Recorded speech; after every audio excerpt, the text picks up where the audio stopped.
في تشرين الأول 1880 اندلعت ثورة كردية بقيادة الشيخ عبيد الله النهري في منطقة شمدينان التابعة لولاية هكاري جنوبية ولاية وان على الحدود العثمانية الإيرانية.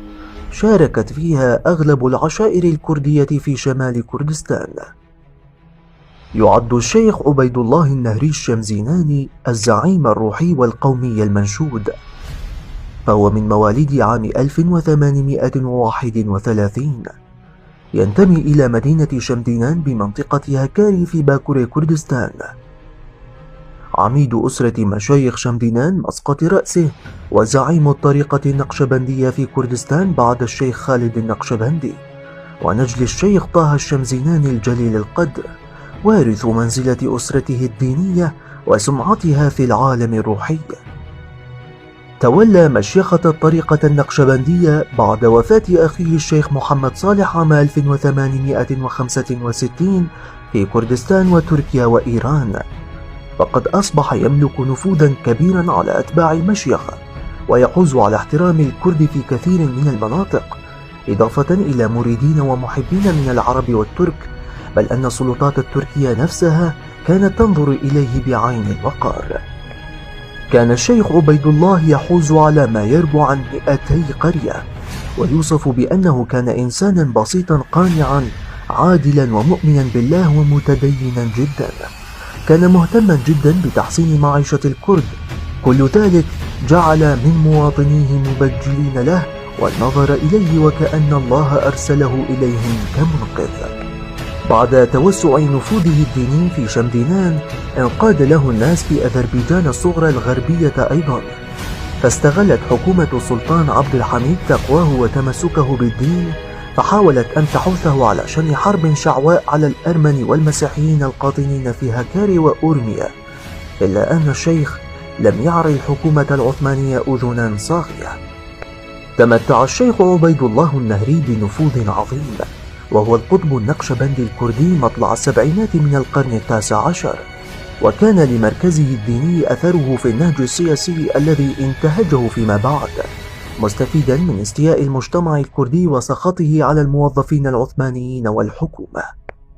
كان أحد أسباب شرارة ثورة الشيخ عبيد الله النهري سنة 1880 إثر قيام قائم مقام كاودار بإنزال العقاب بزمرة من عشيرة الهركي، ما أن بلغ الشيخ ذلك حتى بعث برسائل إلى زعماء الكرد يحثهم فيها على الثورة قائلا: لم يعد هناك بعد أي حكومة تركية، وهو عازم في غضون 8 أيام على التقدم نحو العمادية.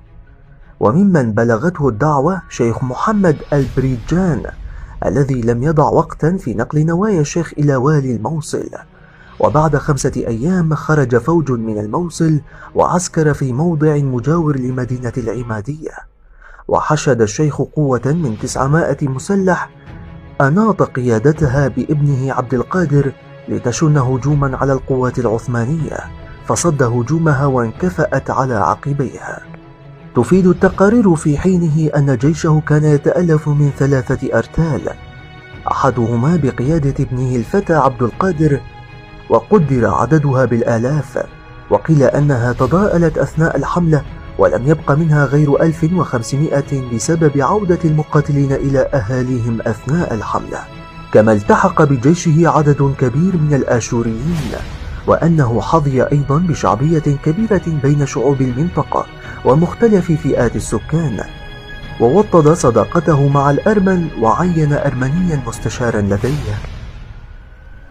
تم الاستيلاء على صوبلاخ من قبل مقاتل الشيخ عبيد الله من غير قتال، بعد أن أعطي حاكمها وحاميتها الأمان فتركوا المدينة بسلام، وكانت مدينة مياندواب الهدف الثاني امتدادا حتى بنياد وميرجا، ووصل عبد القادر التقدم إلى أن اقترب من تبريز.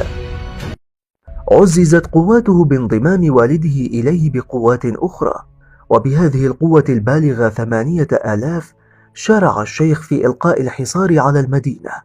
طلبت السلطة الفارسية المحلية تمديد الأجل في المفاوضات، وقد توسط الدكتور كوتشران في الأمر، واستفادت السلطات الفارسية من التأجيل لتقوية تحكيمات المدينة ودفاعاتها، ولسبق علمها بأن رتلا من القوات الفارسية هو في طريقه لنجدتها، قرر حاكمها المقاومة.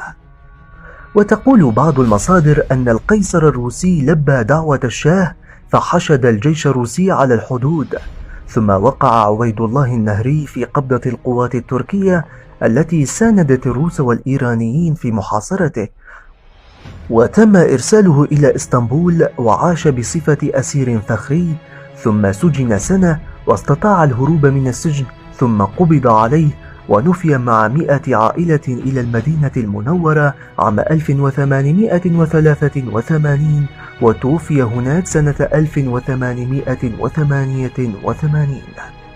أما ابنه عبد القادر وعائلته فقد عادوا من المنفى، واشترط عليه العثمانيون عدم الخروج من إسطنبول، وبقي إلى سنة 1925، ثم ألقت السلطات التركية القبض عليه، حيث اتهمته بترأس جمعية تعالى كردستان وحكم عليه بالإعدام.